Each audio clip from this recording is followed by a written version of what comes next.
Hey folks, this is Riker, and we got some big Diablo 4 news coming up. Next week, the huge mid-season balance update releases, and we also get a dev campfire chat about Season 5. In this video, we'll also cover details about the expansion that you may have missed from different interviews and such. We'll talk about how the Path of Exile 2 game director doesn't like Diablo 4's open world, and we'll talk about how the Xbox Game Showcase basically blew all the other game conferences out of the water. But starting with Diablo 4, as we covered in our video last Sunday, Diablo 4's expansion, Vessel of Hatred, launches on October 8th.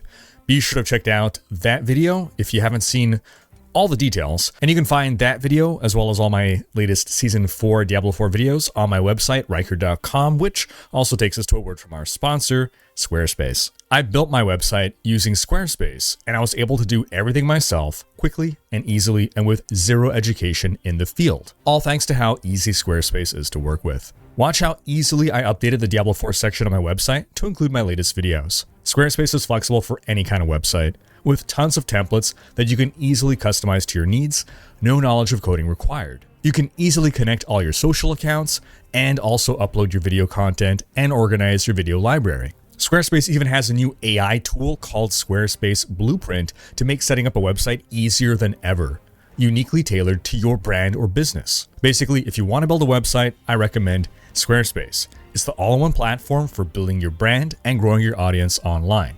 Stand out with a beautiful website, engage with your audience, and sell anything. Your products, content you create, even your time. So head to squarespace.com/Riker or click the link in the description to start your free trial and use code Riker to get 10% off your first purchase of a website or domain. That's squarespace.com/RHYKKER and use code Riker. Now back to Diablo 4. We got this week an update on Season 5, as well as a mid-season patch coming to D4. The mid-season patch will launch next week and has a ton of significant updates to the game. We normally get a campfire chat from the devs on these, but instead this time we'll be getting a campfire chat next Friday, June 21st, to talk about the Season 5 PTR. That's the test server. We had a test server in Season 4, and it went incredibly well. I'm really happy that we're getting another one for Season 5, but here's what's most noteworthy. They had said they won't be doing a PTR every season, only when they think they need to, meaning the Season 5 update will be considerable enough in some way to warrant a PTR. So it seems like we're not just getting some, little new mechanic, which is very interesting to me. Are we getting something like a Paragon board rework? Another interesting thing, apparently, they were first planning to have the mid-season update release after the Season 5 PTR, but then decided to do the mid-season update first, since the PTR will actually include the changes from the mid-season update. This is definitely a good move. Nothing kills the season faster than revealing the next season. We've managed really good momentum retention in Season 4. The mid-season update is coming at a great time to keep people playing a little bit longer, right? People were playing longer than normal. Then we had the anniversary event hit, which is getting people playing a little bit longer. Now we're having the mid-season update that's going to get people playing again a little bit longer. And then we're going to get the Season 5 PTR, which is going to get people coming back to D4 for another little bit.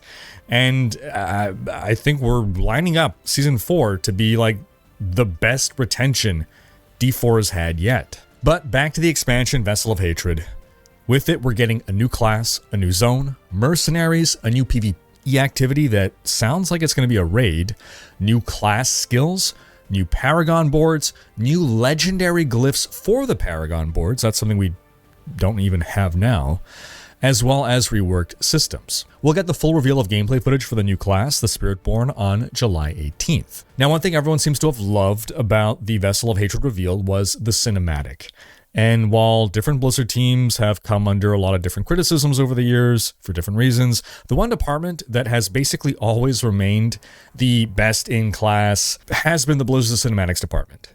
And as gruesome as the Vessel of Hatred cinematic is, according to Diablo 4 production director Tiffany Watt, the version of the cinematic that we saw was the dialed back version. Well, in that case, #release the Lilith cut. Former Blizzard Cinematics team member James Davis also posted on X saying, "I worked a bit in the cinematics for Diablo 4 Vessel of Hatred. If you like what you saw in the opening cinematic, you ain't seen nothing yet. truly they're cooking up something special. Now, one thing I see brought up a lot is that Narelle is, how do you say, an idiot for going off on her own without Lorath or us, you know, all while carrying a primeval with her. And while it is a possibility that she is just an idiot, a couple of things. First off, this cinematic proved that had anyone gone with her, they would have been pretty well screwed, to put it lightly. Or at least Lorath would have been screwed. We would have probably been fine. I mean, we kill a Shava in like 6 seconds. But the Book of Lorath actually goes into further detail that everywhere that Narelle traveled, suffering followed her. The other thing to consider is that Narelle may very well be acting under Mephisto's influence, either through some actual degree of mind control or just through sheer manipulation. Remember, Mephisto is the smartest of all the primevals. Everything that has happened to him so far may very well have been some kind of 4D chess move. Mephisto may be exactly where he wanted to be. Now, some of you may say, okay, fine, maybe Narelle isn't an idiot, but then we're an idiot and Lorath is an idiot because we let her go off on her own. And to that, well, I'm pretty sure we didn't just let her go off on her own. We tried looking for her and we couldn't find her. And presumably now we're gonna be finding her in the expansion. Now, Lorath, yeah, he kind of gave up on looking for her and told us, don't, just respect her wishes, don't go after her. But, Lorath was kind of dealing with a lot of heavy stuff, Death of Donan and all that, so I'm willing to cut the old guy some slack. In any case, we'll see how Vessel of Hatred starts before determining who, if anyone, is the idiot in this situation. Now, Diablo 4 launched with 5 regions, and the expansion is going to be adding 1 new region, Nahantu, so that should give an idea of the size and scope of the expansion. Vessel of Hatred game director Brent Gibson describes Nahantu as the last stretch of the Eastern Continent. And that seems to suggest that we'll have the entirety of the Eastern Continent unlocked now. But just geographically, if we look at a map of Sanctuary, that would make Nahantu by far the largest of the regions. Now, don't get me wrong, I always expected that the expansion would unlock the full southern half of the continent, but I thought that would be 2 separate regions, not 1 giga region. But hey, as long as we're getting all of the Eastern Continent, I'm happy. Other things we learned in a Windows Central interview with Diablo boss Rod Ferguson and Brent Gibson is that expansion and non-expansion players should be able to play together, but non-expansion players won't be able to access the new region, which honestly is all to be expected. There's going to be some kind of bridge, either a literal bridge or a metaphorical one, that only expansion players can cross to get into Nahantu. And if I had to guess, that bridge will be a river crossing of some sort. Now, as for the Spiritborn class, clear Mesoamerican influences there. And Rod Ferguson was saying that they wanted to do something completely different with this class. With Vessel of Hatred going to this region Nahantu, it's a jungle, and they wanted the class to fit with this new area and its lore and its story. And they also wanted to capture a playstyle that wasn't already in the game. They wanted to be able to scratch a different kind of itch, is how Ferguson put it. Now, I know a lot of people were disappointed that the new class wasn't the Paladin, even though we knew it wouldn't be the Paladin. We've known that since BlizzCon 2023. They've said very clearly it's going to be a new class. But still, literally every Diablo dev stream ever sees the question spammed in Twitch chat incessantly, Paladin when, Paladin when. Some people were hoping that the new class, if it weren't going to be the Paladin, would at least satisfy the people wanting sword and board gameplay. But Ferguson did say in the interview that he doesn't think the Spiritborn will satisfy that play style. But he did say that the team has heard the feedback about Paladin, and they know how excited people are for the Paladin. Personally, I do think we're going to get something like a Paladin one day, and I don't mind waiting. It just makes sense to have some kind of a holy class in Diablo, and it also makes sense to capture the sword and board playstyle.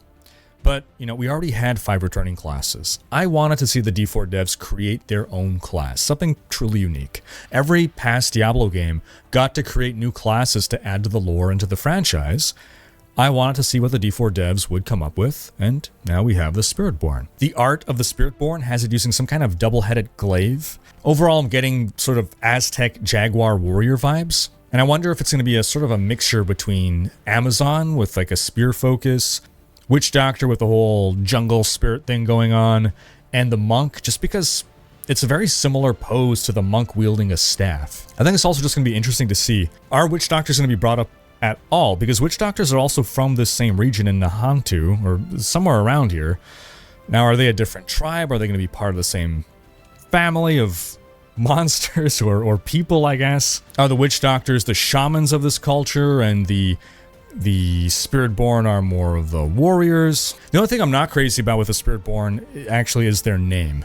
Almost all Diablo classes have names that are immediately evocative and descriptive, so that someone who has never played Diablo before can already get a good idea of what the class is about. Barbarian, Amazon, Paladin, Necromancer, Wizard, Sorcerer, Witch Doctor, Monk, Assassin, Druid. These names all conjure up something familiar, be it from real-world lore or, Dungeons & Dragons or other games. It's not something that was just purely invented for Diablo. Now, a lot of these classes have lore-friendly names. Necromancers are actually priests of Rathma. They don't call themselves necromancers, we call them that, and you call the class that because calling it the priest of Rathma, people are going to think, oh, is this a priest? Why doesn't it have healing spells?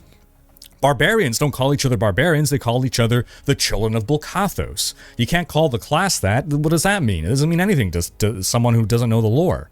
Spiritborn doesn't really tell me anything about what to expect of their playstyle or what they do, or maybe I think it's some kind of a shaman type thing, but that's clearly not the case. And I had a similar problem with the Diablo 3 Demon Hunter. You hear Demon Hunter, you don't think, oh, that's someone who uses ranged weapons.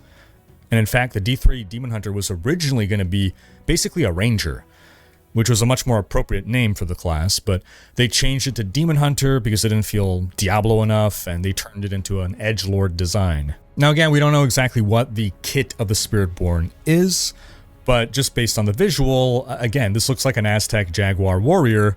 Maybe just call it a Jaguar warrior, I don't know. It could very well be that whatever the Spiritborn is, there's just no precedent for it. It's a completely original thing, and so they can't relate it to anything that is relatable. This we'll find out in July. Now, in that interview, Ferguson also lets slip a hint that we may get new ways to level up our Paragon glyphs. He was relating an anecdote and said how he always complains about only having one place to get glyph XP, and how he went over to Brent Gibson and asked him, Brent, could we please get glyph experience in something other than a nightmare dungeon, please? So it's not a promise, but I mean, I got a good feeling there. And Ferguson went on to say that they're still adding more modes and things like that. They have an internal roadmap of things they want to do. They know what's coming in Season 5 already, and they said that Season 6 will be at the same time as the expansion, and that they have cool ideas for Season 6 that they're currently playtesting. Gives some insight into their development pipeline. Ferguson also said that every season they want to ensure that there is new stuff for seasonal players, eternal players, and campaign-only players. Ferguson also shed some light on why D4 has taken such a different direction from when it launched. If you folks remember, from the D4 reveal leading all the way up to launch, Blizzard was really leaning heavily into the whole Diablo 2 influences thing. They kept bringing up Diablo 2, they never really brought up Diablo 3 when talking about the history of Diablo and the influences for D4, and it turns out they thought people wanted things to be like D2, but then the community overwhelmingly steered them away from that direction post-launch. Ferguson said, quote, when you launch something, you're always doing it with a set of assumptions. We had the assumption that D4 was meant to be more D2-like. And so one of the assumptions was that people were going to be okay with a long grind for the uniques, or an uber unique in particular, because in Diablo 2, it can go years. You can go 3 years before you find the uber you're looking for. And so we were like, okay, this is what people love about the progression of D2, that idea of that very long chase. And so we launched that way with D4, and we found out very quickly that if you don't give me my Uber in my season, then I'm upset. And so we're like, oh wow, okay. It's just kind of a recognition of how much players have changed in 20 years. I think what happened with D4 is that they tried to cater to D2 fans and D3 fans, and the D2 fans were put off by a lot of the D3 elements, and they left, which just left the D3 fans to steer things further and further away from the D2 direction. Now, along with the Vessel of Hatred announcement, Blizzard stealth released pets into Diablo 4. Rather than saving it for an expansion feature, pets are available right now for free for all Diablo 4 players. Just grab the quest in Kyovashad and you'll get your little doggo that follows you around and picks up crafting materials, gold, and yes, Helltide cinders. The quality of life upgrade of having this is just phenomenal, especially picking up the Helltide cinders. Still though, it's awesome to get pets as a free addition to everyone. When D4 released, you had to pre-order to get early access to play the game. With Vessel of Hatred, not only are they not doing any of that silliness, there's no paid early access, but you can also not pay anything at all and get pets for free. So it seems like Season 4 wasn't just some fluke, and that things are really turning around in all respects for the game. Now, about that raid we mentioned, Blizzard doesn't use the term raid. They call it a PvE co-op activity. But there was a leak before BlizzCon 2023, and everything in that leak has panned out to be true so far. The Spiritborn class, mercenaries, and they mention a raid. Here's the thing. One weakness that D4 still has is its social systems. D4 is the most multiplayer-focused Diablo game yet, with the worst social system support since Diablo 1. If we're getting raids, I certainly hope we're getting an upgrade to social systems. Whether it's a group finder, lobbies, custom chat channels, community groups, whatever. We at least need what we had in Diablo 3. That should be the baseline. Ideally more. I mean, we don't have a way for 10 clan members to group up for a world boss. We have no way to pick what instance we end up in. How cool would it be to just have your own clanmates in a world boss fight? In this hypothetical scenario, the world bosses would be a challenge.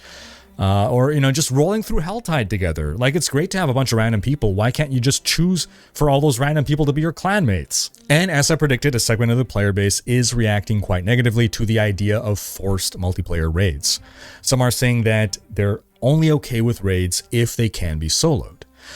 This, however, flies in the face of what the spirit of a raid ought to be. An activity that you need a team for, not because it's too challenging to do solo, but because there are literally mechanics that require coordination and cooperation. Some people say if a raid can be soloed, then it's not really a raid, or it's just a really crappy raid. But here's the thing, the D4 devs are not calling this a raid. So we don't know yet what it's going to entail. Whether it's going to be forced co-op, whether it can be soloed. It does seem, however, that there is at least a general trend in the gaming landscape away from raids requiring more than one person. That is, it may be super challenging to do solo, but it is still soloable. I also saw some people theorizing that mercenaries are being added so that people can solo raids with their mercenaries. That could be interesting. But where do you folks land on raids? Do you want only content that can be soloed in D4? Technically, world bosses are forced co-op events. You can technically solo a world boss. You're just very unlikely to ever end up in an instance with a world boss by yourself, but if you would, right, the builds are powerful enough now that you could solo it. So what if a raid was like that? Something that theoretically you could solo, but you just always end up with people in it. Like maybe you have to queue up for a raid, and once, like, I don't know, 5 people are in the queue, you get yeeted into the raid together. Now, those leaks also mentioned mercenaries, as we said, and the mercenaries that the leaks listed off were the Berserker Crone, the Bounty Hunter, Cursed Child, Maiden, Mongrel, Scholar, and Shield Bearer. And if we look at the mercenaries that Blizzard has previewed here, well, some of those names are making a lot of sense. The Berserker Crone is obvious, an old woman barbarian. The Shield Bearer, yep, right there. The Cursed Child must be that little demi-human. Then the Bow Wielder, maybe the Bounty Hunter, I guess. And maybe the Mongrel and the Scholar were just dropped altogether. Now, probably the most controversial thing that Vessel of Hatred has introduced, well, outside of the raids, right? Cosmetic wings. Some Diablo 3 players love them and wanted them to come to D4. Some D4 players wanted to keep that over-the-top, very flashy cosmetic out of D4's aesthetic. Well, wings are here now. There's no going back. Where do you stand on the wing debate? Pro-wing or anti-wing? Now, we got the patch notes for the mid-season patch, set to launch next week at some point, and we were expecting some love for sorcerers and druids. Druids are basically absent in the endgame right now, and sorcerers are forced into one setup for pushing the pit, basically. So naturally, the patch notes are full of buffs for Barbarian. Now, more seriously, every class did get some love, but it does feel like barbs got the most love when they really don't need it, and druids and sorcerers didn't get as much love as they did need. Barbarians got some significant buffs to Whirlwind. This build is likely to become meta again. The druid did get a lot of buffs, but they seem to be mostly helpful in the early to mid game. Resource management, toughness, that kind of stuff. No significant damage buffs, which is really where druids are struggling in the end game. Sure, Pulverize got a huge buff, but not enough to make it a viable pit pusher. I'm more excited to level a druid now. I always felt the druid needed more early game help, but it's just odd to see a mid-season patch that is helping the earlier game experience. The Necromancer got lots of buffs to its non-minion builds. All the Book of the Dead sacrifice options got ramped up. Rogue saw some love for melee builds, and just overall some decent buffs, in particular to defense. Sorcerers got a lot of small buffs that are unlikely to see any shifts in the meta. I'd say overall this patch seems fine. The changes aren't bad, I just expected more. Barbarians really are the big winner here. Now, outside of these class balance changes, healing potions got massively buffed. Paragon board stat requirements for your class's non-main stat have been reduced. Basically, it's going to be easier now to activate Paragon nodes that have your class's non-main stat. This became an issue with Loot Reborn, because now you can't stack your class's non-main stat as easily on gear, so it just became a lot harder to activate those Paragon nodes. Now this seems to address that. Monsters in the pit are having their health and damage nerfed. This is most significant as you approach tier 60. The devs basically just wanted more players accessing masterworking, and tier 60 is when the highest level materials drop.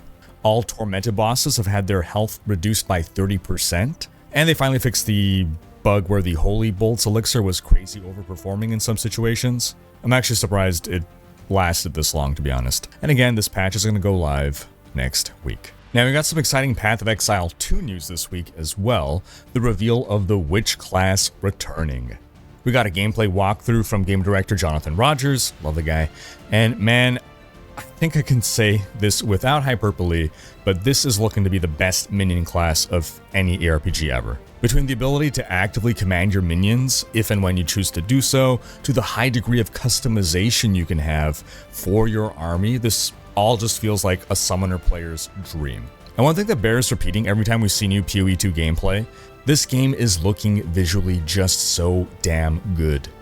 One of the few criticisms you can level at Path of Exile is that the visuals were still a little janky, but now the smoothness of the animations, it's all just so fluid, AAA quality. And while people may downplay the importance of visuals in video games, there's a lot that goes on with how smooth a game looks that translates to how smooth it feels to play. Also, the boss fight in the demo looked really cool and well designed.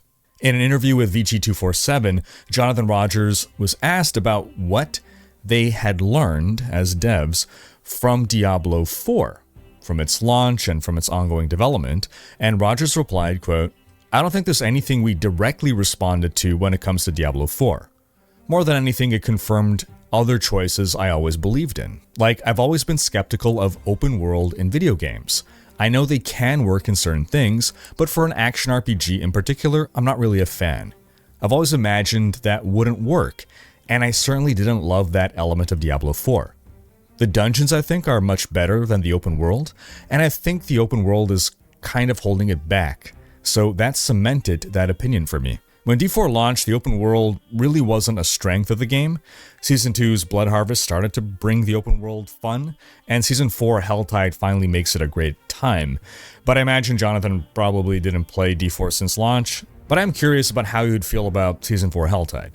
Regardless though, it tells us that he has no intentions of doing anything open world like that in PoE 2, which I think is a good thing. I think having PoE 2 and D4 have their own distinct identities is good. We also learned via an interview with GameSpot that the PoE 2 beta will begin in November, simultaneously on PC and console. So D4 Vessel of Hatred launches early October, and then we can dive into PoE 2 in November. Meanwhile, Helldivers 2 got this week probably its best patch since launch. Not only do we get a rebalance to a bunch of weapons and stratagems and enemies and planet effects, but we also got visible supply lines on the galactic map, so now we could understand what planets to strategically go for without having to visit an external website. They removed the awful operation modifier that reduces the number of stratagems we can bring on missions. Super samples now start appearing in difficulty 6. The Seif artillery is no longer blocked by jammers or ion storms, and it's available after the mission timer ends. The horrible retrieve personnel defend mission is gone for now. The acid that bugs spew that slows us down won't slow us down as much anymore. It is going to last 1 second longer, but it's slowing us down substantially less. They fixed some of the crosshairs. They reduced Hulk flamethrower damage. Vegetation that slows you down will now also make you harder to be detected.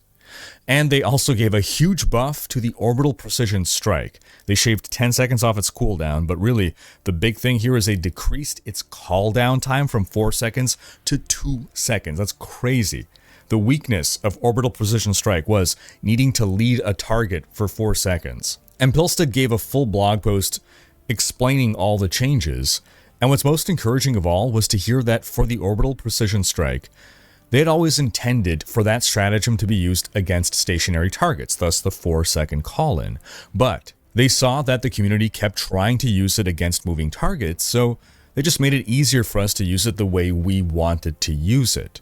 Rather than saying, no, you're playing the game wrong, they said, okay, we'll change our design to accommodate how you want to play. There's plenty of other changes as well, and the community is overwhelmingly positive on this patch. The Viper Commandos Warbond also released this week. Preliminary reports suggest that the Bushwhacker is a great weapon, but the Carbine isn't great, and neither are the throwing knives. However, it was observed that the throwing knives seem to go through shields. As in, like, if a Helldiver has a shield backpack out, the throwing knife goes right through it. And I wonder if some new alien faction that uses shields were to suddenly appear in the game, would these knives now be an excellent tool against them? Pilstead did make a tweet before the patch's release saying that some old/new threats are coming with this patch. Could this finally mean the long-awaited introduction of the Illuminate faction? Or could he be talking about the return of maybe the massive bug Hive Lords from Helldivers 1? I hope it's going to be something like this. I can't wait to see what unfolds here. And who knows, maybe by the time this video launches, we'll already have an answer. Now, the Xbox Game Showcase took place last weekend, and between that and the previous week's Summer Games Fest and the Sony's State of Play show from May 30th, we've just about wrapped up the not E3 2024 season. Nintendo still has to have its Nintendo Direct, but it's going to have a hell of a hard time beating Xbox's showcase. In the past, it's always been a tradition to say who won E3, and this year, Microsoft is the clear winner. The Xbox Games Showcase was just non-stop trailer after trailer of blockbuster titles that people cared about. By comparison, the Summer Games Fest focused on spotlighting smaller creators and indie titles, which is great and it's noble, and indie games can be just as good as AAAs. Oftentimes they're better, but when it comes to the hype machine, people tend to get most excited about the big titles from known IPs or big companies. But really the biggest complaint that people had about the Summer Games Fest was all the downtime between the reveals, the sponsor plugs for food delivery companies and for mobile games. All that really took away from the hype moments. And Microsoft was just able to deliver hype moment after hype moment after hype moment with no interruption. And Sony's State of Play left a lot of PlayStation fans frustrated with the lineup of exclusive titles that they could expect to come in the near future. They chose to kick off their show with Concord, a 5v5 hero shooter whose reveal was received overwhelmingly negatively, and it was automatically called a less interesting Overwatch in an oversaturated market. If we're looking at the next 12 to 18 months of game releases, Microsoft looks to have Sony beat. Sony has been winning the console wars for a few generations now, and their lineup of exclusive titles has almost always been what gives them the edge. And now it feels like we're finally seeing all the Microsoft acquisitions paying off. For anyone that was thinking Xbox was a dying brand, well, who knows what the console's future is going to be, but as a gaming division, Xbox isn't going anywhere. Watching the Xbox Games Showcase this year felt like watching E3 in its prime. Now, the host of Summer Games Fest, Jeff Keighley, even polled his audience on X, asking them to rate the Summer Games Fest. And after over 250,000 votes, over 40% of voters rated it at D or lower, a grade of D or lower. And we got almost identical results when he polled them about the PlayStation State of Play. But then when he polled his audience about the Xbox Games Show, 65% rated it A. Outside of that, a group called Fancensus, who focuses on collecting, processing, and analyzing data in the video game and movie industry, they quantified and rated which titles at Summer Games Fest and the Xbox Showcase got the most attention from audiences in a 24-hour window after each show. Basically, they've found a way to numerically rate which was the most hype stuff, which were the most hype titles, and therefore which was the most hype show. And the top 5 games were all from the Xbox Game Showcase. Call of Duty Black Ops 6, Doom the Dark Ages, Gears of War E-Day, Avowed, and Dragon Age The Veilguard. Number 6, LEGO Horizon Adventures, was a Summer Games Fest title, as was number 7, Valorant's console launch. But then 8 through 10 were back to the Xbox Games Showcase with Perfect Dark, Assassin's Creed Shadows, and Metal Gear Solid Delta Snake Eater. It's also worth noting that 17 out of the top 20 titles are from existing franchises. It just goes to show the power of an established IP. Well, let's go over some of the most noteworthy reveals from the Xbox Game Show. We got the trailer for Dragon Age The Veilguard, formerly known as Dragon Age Dreadwolf. This sequel is coming this year, and the trailer was quite poorly received. The trailer looked cartoony and had a lighter, almost childishly playful vibe to it that Dragon Age fans felt really tonally off from what they expected and hoped for. Now, we should keep in mind that the trailers for even the past Dragon Age games have often been bizarre and tonally off, either with their music choices or just something was kind of feeling weird or off about them. It seems there's always been this disconnect between the game's marketing and the game itself. Things did get better when they did a full gameplay reveal for the Veilguard after the Xbox Games Showcase. The in-game graphics were less stylized and more realistic than the trailer portrayed, but still, it seems even the gameplay reveal wasn't all that well received. And part of it was because they were showcasing level 1 gameplay, in which you don't really have many options in combat, you don't have a lot of spells or abilities yet, you really just got one. And it feels like if you want to sell people on combat and gameplay, you'd think you'd want to show more, mid-level stuff where your game is banging on all cylinders. You got different powers unlocked, you can show different options and complexity and strategy. The overall impression that people were left with was more positive than the reveal trailer, but there's still a lot of skepticism about this title. We got the release date cinematic for World of Warcraft's next expansion, The War Within, August 26th, with paid early access starting on August 22nd and beta access running already. Season 1 is set to start on September 10th. And this week, World of Warcraft General Manager John Haidt announced that he is leaving Blizzard. Nothing bad, he just wanted to move on to a new adventure after 12 years at Blizzard.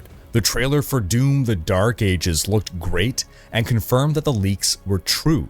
It's Doom in a medieval sci-fi era, complete with a new shield weapon and just crazy cool fun. The creative director has said that if Doom Eternal felt like driving an F1 car, then the vibe they wanted for this Doom was driving a monster truck. He said that they're changing up combat in a big way, and it sounds like they're slowing down the pace of things and going for bigger areas with more monsters and less verticality, which sounds a lot closer to the original Doom. And he said that the team had an epiphany that in the original Doom, every projectile mattered. They were slow-moving and basically created a maze that you had to navigate through. Then Fable got a trailer that has been turning people more positive on this one. It was a genuinely funny trailer, and the visuals are great. They seem to be getting that Fable feel right. People still have concerns about what seems to be the main character in the trailer. They're concerned that we won't be able to make our own character, but I'd be really surprised if that's the case. I think this is all a bait and switch that will culminate in a punchline. The introduction of this character already was a punchline, and I don't think the joke is over yet. We can expect Fable in 2025. We got the official announced trailer for Gears of War E-Day. No release date, but this will be a prequel showing how everything started. And the trailer plays to the nostalgia of the Mad World trailer from a million years ago in the best possible way. I'm not even a Gears of War fan, and the Mad World trailer is possibly the most memorable video game trailer I've ever seen. The devs are saying that E-Day will be a return to horror for Gears of War. We got our first look at gameplay for Perfect Dark, which is looking like Deus Ex meets Mirror's Edge meets Dishonored. It's looking great, but no release date yet. We got the reveal trailer for Clair Obscur Expedition 33, the debut game of Sandval Interactive. They describe it as the evolution of the JRPG with real-time actions enhancing turn-based combat. You'll level up a party of 6 characters, craft builds for them with gear, stats, skills, and synergies, and during combat you'll dodge, parry, and counter in real time. You'll chain combos using rhythm game mechanics, and target enemy weak points using a free aim system. This game is looking really interesting. We got an official trailer for Metal Gear Solid Delta Snake Eater, which is looking like a very faithful remake of 2004's Metal Gear Solid 3 Snake Eater. They even have the original voices. The gameplay is expected to be updated, but otherwise the story and world and everything else is looking to be as true to the original as possible.